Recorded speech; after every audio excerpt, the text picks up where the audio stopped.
Bonjour à tous nos amis, les amis La Voix du Docteur. Après un temps de silence ou de repos, on revient encore sur notre programme La Voix du Docteur et merci d'être là, beaucoup à nous écouter, à nous suivre. Merci. Aujourd'hui, nous allons parler sur un autre thème, sur le mystère du Fils de l'homme. Nous avons trois textes de base. Nous allons lire Luc chapitre 19, verset 10.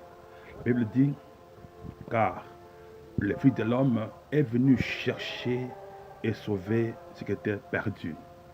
Romains 8, 3, car chose impossible à la loi, parce que la chair la rendait sans force. Dieu a condamné le péché dans la chair, en envoyant dans la chair, à cause du péché, son propre Fils, dans incomparable à celui du péché. Philippiens 2,7, mais il s'est dépouillé lui-même en prenant la forme du serviteur, devenant semblable aux hommes, ayant paru comme un simple homme. Alors, ce mot Fils de l'homme, il y a tout un mystère. Dans la Bible, ce mot a été cité 171 fois, dont 93 fois dans Ézéchiel, faisant allusion à Ézéchiel. Et dans le Nouveau Testament, soit 18 fois, dont 29 fois dans le livre de Matthieu, 6 fois dans le livre de Marc, 33 fois dans le livre de Luc et 10 fois dans le livre de Jean. Bref, dans le Nouveau Testament, Jésus a mentionné ce nom, se référant à lui-même, plus ou moins 18 fois.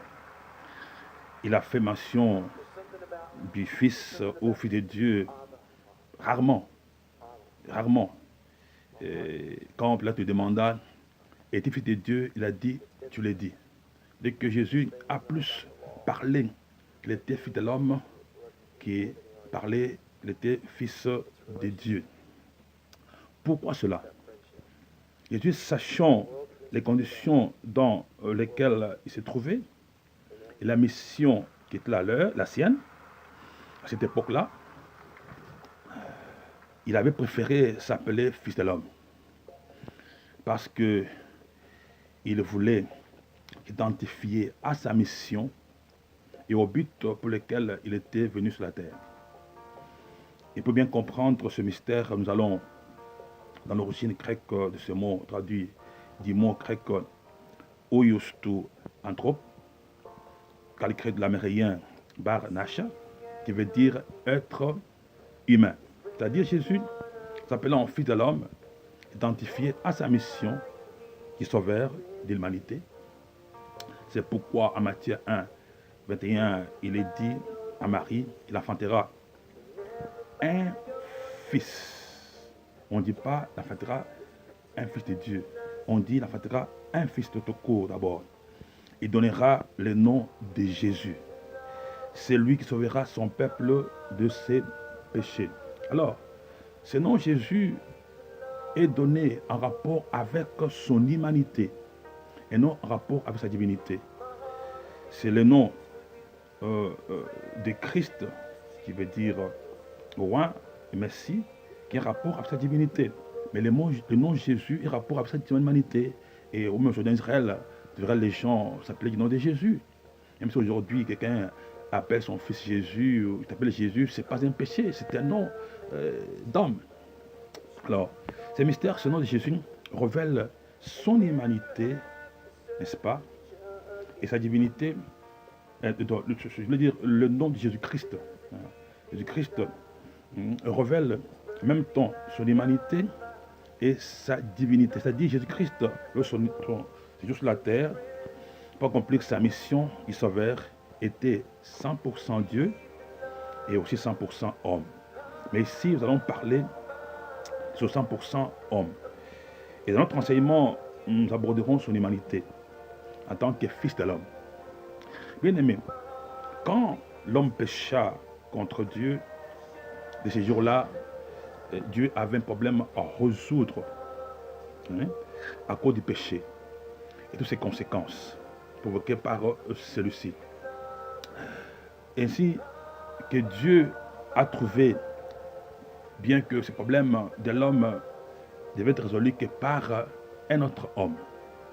Mais pas n'importe quel homme, mais il fallait un homme par excellence, un homme sans péché, mais ayant revêtu un corps semblable à celui du péché, mais sans péché.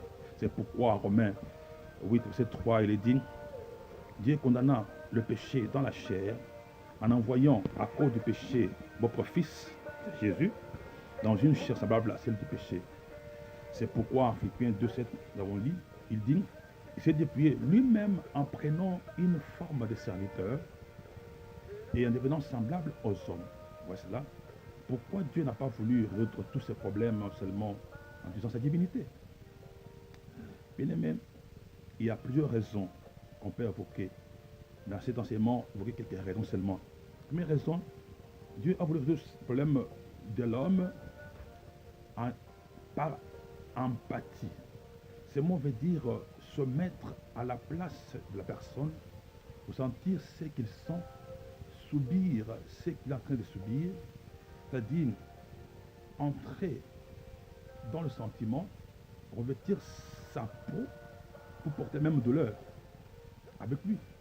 C'est bien les mêmes conséquences. C'est plus que compatir avec quelqu'un. Bien comprendre ce que je viens de dire, j'ai donné deux exemples plus faciles. Quelqu'un qui a perdu un être cher, c'est-à-dire que son papa, sa maman, sa femme, son épouse ou son enfant, il a des douleurs. Il a perdu une vie chère, une personne très chère.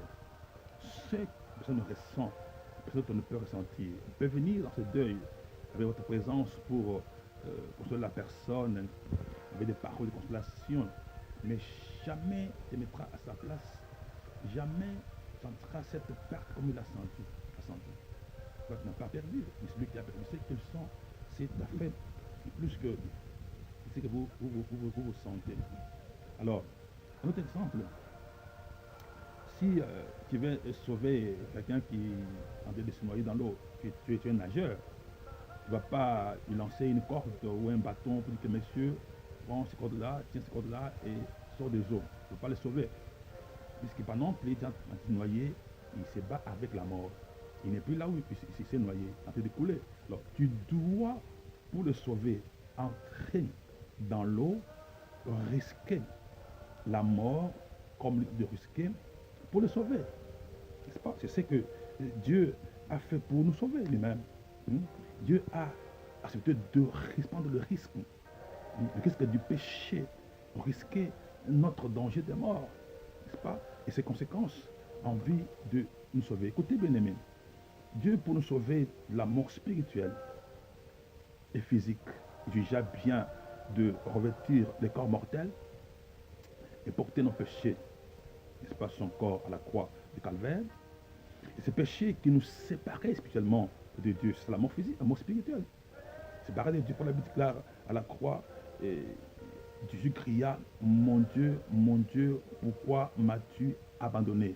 Quand il revêtit ce corps mortel, il porta nos péchés sur le calvaire, son Père l'abandonna, Dieu l'abandonna. Il était séparé de Dieu, séparé de la gloire de Dieu. La Bible déclare, tous ont péché et sont privés de la gloire de Dieu. Nous étions pécheurs, privés de la gloire de Dieu, morts spirituellement, séparés de Dieu. Quoi? Il fallait maintenant, pour nous ramener cette unité avec Dieu, cette conciliation avec Dieu, que Dieu revête le corps mortel, porte nos péchés sur son corps, soit vivre la séparation, qu'on puisse risquer cette séparation, vivre la séparation, sentir de la séparation et de façon de la gloire pour nous ramener dans la conciliation avec Dieu et nous sauver, nous rendre de la vie. Voilà pourquoi Jésus, il est le Fils de l'homme. Bien aimé, c'est ça vraiment le mystère qu'on peut vivre dans Jésus, Fils de l'homme. Et après, ensuite, Jésus est mort physiquement pour nous délivrer de lien de la mort physique, allant dans ces jours de mort. Et où nous étions à cause de nos péchés. Et nous délivrera de la crainte de la mort. Et il a reçu la clé de la mort, des morts. Elle veut dire en Hébreu, chapitre 14 à 15.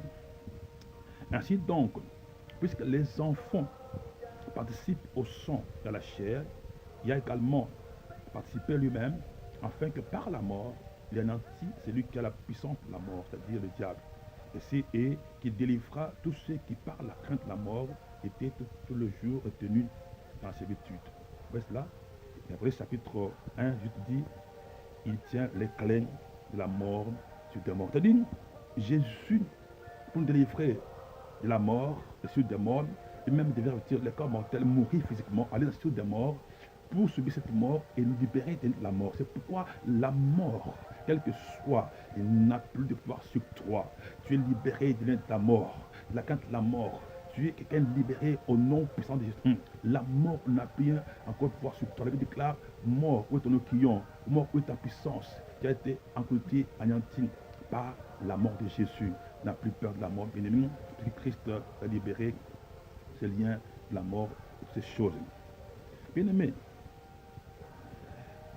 Dieu, pour nous sauver de la pauvreté, n'est-ce pas? La Bible déclare, il est devenu pauvre, n'est-ce pas? Ça, c'est 2 Corinthiens 8, 9.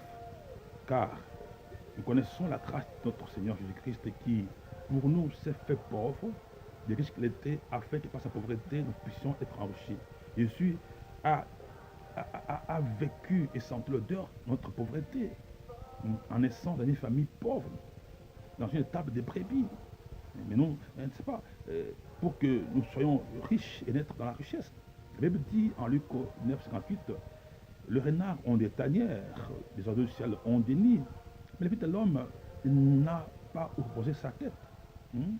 En tant que Fils de l'homme, il a souffert le sans-abri, le sans-refuge, pour que vous ne puissiez pas souffrir, vous puissiez pas avoir, puissiez avoir l'abri, une maison pour sa tête. C'est pourquoi tu ne peux pas être sans abri, pas manquer où mettre ta tête. Tu as droit d'avoir une belle maison où tu dors calmement, où tu te poses calmement au nom puissant de Jésus. En ce moment maintenant, celui qui est sans abri maintenant reçoit un abri. Reçoit un abri au nom puissant de Jésus. Dieu pour nous sauver de l'imitation de toutes sortes. Il subit les mêmes pour un temps, pendant 3 ans et demi, toute limitation, que ce soit limitation spirituelle, physique, économique, financière et sociale. Lui qui est Dieu, qui est en même temps ici et là-bas, il n'a pas de limite, spirituellement, mais dans le physique, dans son corps, il a accepté la limitation, puisqu'ici il est en Israël, à Jérusalem, il n'était pas en même temps en Galilée. C'est en Galilée, pour aller à Jérusalem, il doit marcher à pied, sous le soleil, n'est-ce pas, avec la poussière. Tout cela pour nous libérer de la souffrance de l'imitation et nous libérer de la souffrance de marcher toujours à pied. Bien-aimé, tu n'as pas le droit de souffrir. Tu n'as pas le droit de marcher toujours à pied. Jésus a fait ces choses dans le corps humain pour que nous puissions nous marcher et rouler dans des voitures de luxe. Nous puissions marcher, voyager dans des avions de luxe. Bien-aimé, tu as droit à cela puisque le Fils de l'homme, avec ces choses dans son corps, doit être libéré de ces choses là-bas. Dieu est pour délivrer la malédiction de la loi et des hommes. Jugea de délivrer cette malédiction en devenant même malédiction. Actes chapitre 3, 13 à 14 dit, Christ nous a racheté la malédiction de la loi et ça devenu malédiction pour nous, car il est écrit, maudit et quiconque est pendu au bois. Afin la bénédiction d'Abraham et pour nous, les païens, son accomplissement en Jésus-Christ et que nous recevons l'Esprit par la foi que nous avons été promis. Bien aimé, la malédiction n'a plus pouvoir sur toi. Quelqu'un est devenu, Dieu est devenu fils à l'homme, est devenu homme. Il a porté nos malédictions, son corps, chose dans sa vie, pour qu'il puisse libérer de malédiction de nos parents, nos ancêtres, qui que ce soit, ne peut pas nous maudire. Quelqu'un porte une malédiction à la croix, et nous sommes bénis, au nom de Jésus. C'est la bénédiction. Tout qui a été maudit par tes pères, par tes ancêtres, par quelqu'un qui n'a plus encore à souffrir cette malédiction, Christ l'a porté à ta place au bois de Calvaire. Alors, Dieu pour nous sauver du célibat, il revêtait le corps humain, devenant célibataire en Jésus, pour que nous puissions nous marier. Tous les liens de célibat ne peuvent pas nous vaincre. Toi qui vis dans le célibat, dans le lieu du célibat, tu ne peux pas te marier, votre famille ne va pas se marier, faites que les enfants de la rue, tous aux enfants sans père responsable, finit le lieu de célibat pour Christ. On a souffert pour que tu sois libéré du célibat au nom de Jésus. Juste Dieu pour nous délivrer de toutes les tentations du péché. Il avait le corps humain, c'est-à-dire devenant le fils de l'homme et, et qui fut tenté par le diable en Luc 4 et en Hébreu 2, Dieu te dit, car ayant été tenté lui-même dans ce qu'il a souffert, il peut secourir ceux qui sont tentés. Christ a été tenté dans ce corps humain, il a vaincu la tentation pour que nous aussi, quand nous serons tentés, nous puissions vaincre. Qu'une tentation, quelle que soit sa profondeur, sa hauteur, sa longueur, sa largeur, ne peut pas te vaincre, ne peut pas me vaincre. Au nom de Jésus, car Christ l'a revêtu, le corps humain, il est tenté toutes choses par le diable et il n'a pas succombé, il a vaincu. Donc tu vaincras aussi au nom puissant de Jésus. Bref, Dieu en tant que fils de l'homme, déjà vient de revêtir le corps humain, subissons toutes les conséquences du péché, tant sur le plan spirituel, physique, moral, psychologique, matériel, financier, économique, social, pour nous délivrer ces choses. Merci d'abord aujourd'hui. On revient prochainement pour la suite de notre programme. Dieu vous bénisse.